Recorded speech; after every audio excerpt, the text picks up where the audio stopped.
the name of the media you represent. Hello, mister. This is Vittorio Calero from Real Madrid Television. What sort of Real Madrid do you want to see tomorrow, and how important are fans ahead of a game such as tomorrow's game against Atletico Madrid? Well, the last game we played here at Bernabeu against Manchester City was a very special night for us, and of course we'd love for that to happen again tomorrow. Hello, Carlo. This is Miguel Angel from Radio Marca. The last few games you played at Metropolitano were tough for you. It was tough for you to get the win. Tomorrow's game is going to be tough. And it's even harder. It's going to be even harder at Metropolitano. Do you think that aside from winning, you could also win by a margin ahead of the second leg at the Metropolitano Stadium? No, I don't know. I think it's a very well balanced face-off, this one. Tomorrow's goal is to play well. And to secure an advantage ahead of the second leg. But again, I know that both games are going to be balanced, well balanced. We can't possibly be thinking of securing a large advantage, a large margin today, because our opponents are very, very good. They play really well, and again, this is going to be a tough match, a very well-balanced face-off. Hello, this is from Televisión Española. A question about Fede Valverde. How is he doing? Is he going to be on the starting 11 tomorrow? He trained yesterday, felt good doing it. Today he'll be training with the team, with the rest of the team, and after today's session we'll make a decision. Hello, Mr. Antonio Muela from Cadena Ser España. You were very, very cross about after Seville's game against Betis. Did you get a chance to talk to your players after it? What did you tell them? How do you expect them to turn things around after that loss? Well, we'll see what happens tomorrow, really. I'd say that attitude-wise, lately we've been doing well. We didn't in the last game, granted, against Betis. We lacked attitude, but I do think that was an isolated case. Hello, Carlo. This is from El País. Both Ceballos and Bellingham will be missing tomorrow. In the past, with Ceballos missing, you put on Modric. When Bellingham can't play, you generally have Brahim play. Will those be your replacements for tomorrow, or have you thought up a different system? Well, I think we'll be approaching tomorrow's game like we've approached the last few games. There won't be much of a difference in that regard. We have to take into account, of course, that some other players have had an opportunity to rest well, and they will have an opportunity tomorrow. Raúl, Camavinga. So that will be taken into account as well. I'd rather not have to change things around too much in the midfield or up front. Hello, this is from RTL. Do you think that Griezmann and Mbappe are two of the finest players in the world? And then another question. You're a great expert on football, a great lover of football. Do you like these players? What do you think about them? Well, obviously, they're some of the best players in the world. They have different characteristics. They're incredibly high-quality players. Griezmann, of course, is a tad different from Mbappe because Griezmann likes to fall back perhaps a little bit more. He's got great control. He rarely misses a pass, whereas Kylian, he's got all the qualities you would expect from a striker. He's great at scoring and great at finding space. Hello, mister. This is from Diario As. The other day, he actually were in the lead at first, and then Betis came back to win the game.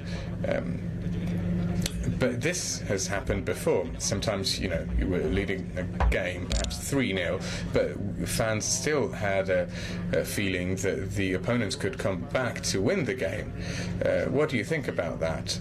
Well, I simply think that sometimes you have to be good at reading the game, which is something we didn't do against Betis. For managing Madrid, I'm wondering if you can speak about how you approach this game differently than the City game, not necessarily with your lineup, but the tactical approach, because these are two teams that play different kinds of football. City gave Rangers much more space.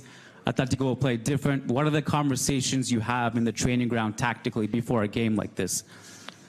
Contesto como? It doesn't change a lot. Of course, we have to take in consideration the characteristic of the team, the opponent team. Atletico is more vertical. Maybe you can use more than City the counter-attack. City has a game with less possession from our side, and so we have to take in consideration this, but we don't have to change our style, our mentality, and our approach to the game. Hola. Hello, Carlo. Ruben Canizares from ABC. The two words you've uttered the most throughout the season are sacrifice and defensive commitment from your team. This is something you've said multiple times.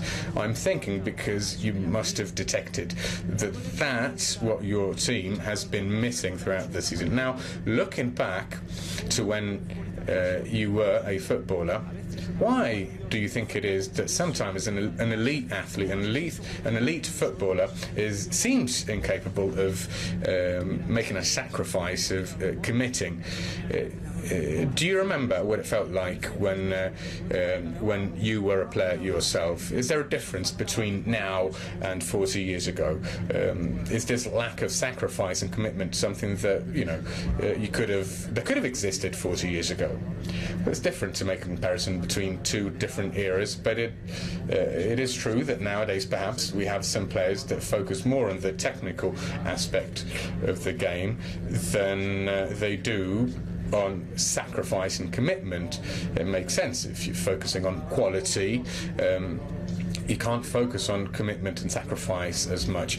But I think there are two types of players. There are players who run lots and players who make a difference. There's no middle ground. You either do one or you do the other. Hello, mister.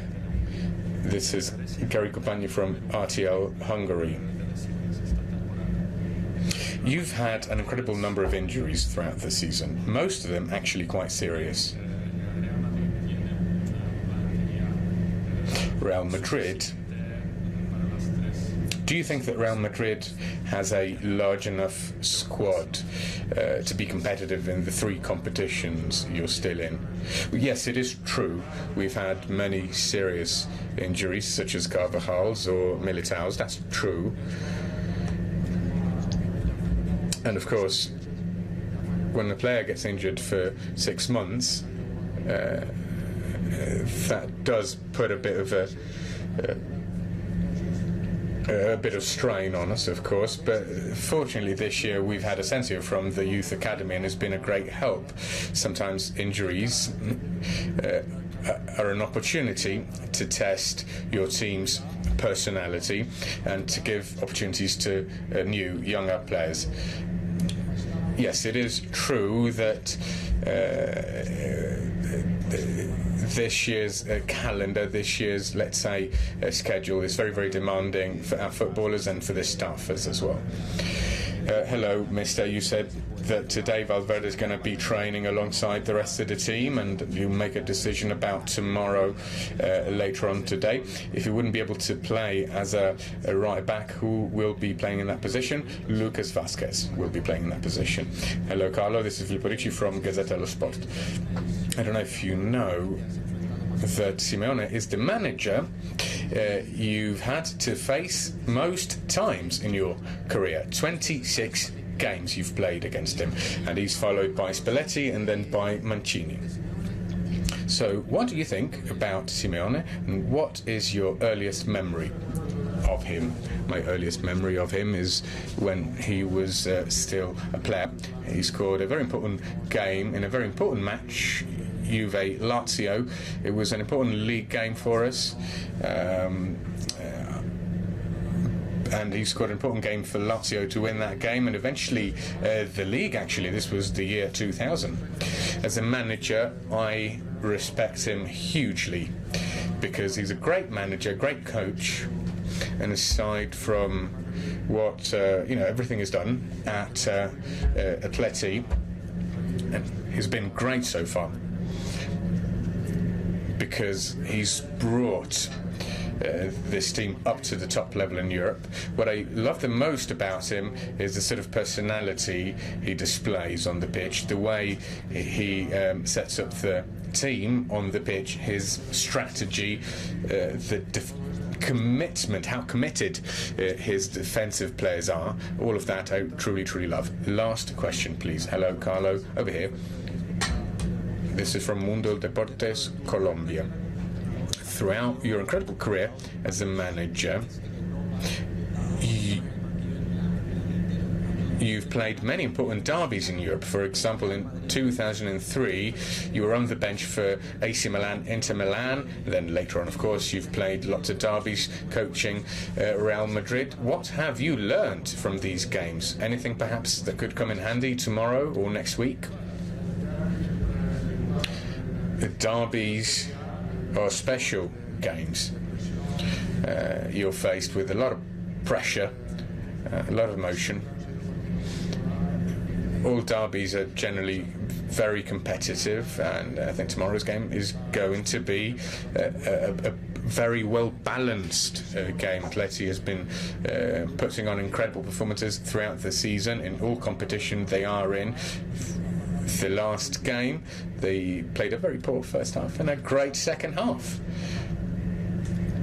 Sorry, that's what we did, and that's what we have to do. It's not that difficult. Okay, thank you very much.